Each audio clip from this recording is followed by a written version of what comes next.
ভোলাগঞ্জ সাদা পাথর যাওয়ার আগে নিচের অংশে মানে ওখানে নামার আগে ঘাটের পাশেই দারুণ কিছু দৃশ্য, সেটা আপনারাও দেখেছেন এর আগে। আর নতুন করে দেখাবার মতো যা পেলাম সেই মানে সেই বিষয়গুলো ঠিক ততটুকুই তুলে ধরলাম আপনাদের সামনে। আর এই জায়গাটা মানে ভালো লেগেছে কি লাগেনি সেটা আপনারা বুঝবেন, কেননা এরকম জায়গা ঠিক কমই পাওয়া যায়। আর এরকম জায়গায় বসলে মন এমনিতেই ভালো হয়ে যাবে, অজুহাত দিয়ে নয়, সত্যি করে বলছি। এটা ভালো একটা জায়গা, সুন্দর জায়গা। আলো এখনো ফুটে ওঠেনি, তাই অন্ধকার আর ঘন কালো সাধারণ কিছু আলোর মিশেল আছে। আর এরকম আছে বলেই লালচে কালচে লাগছে সব সিনগুলো, মাঝে মাঝে নীল মনে হচ্ছে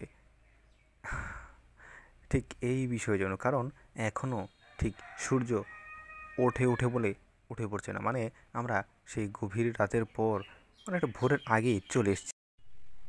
হালকা হালকা বাতাস বইছিল, আমার কথাটাও হালকাভাবেই যাচ্ছিল, কিন্তু মাঝে মাঝে মেশিনের নৌকার মেশিনের খটখট শব্দে বিচলিত হয়ে পড়ছিল আশেপাশের প্রাণীগুলো।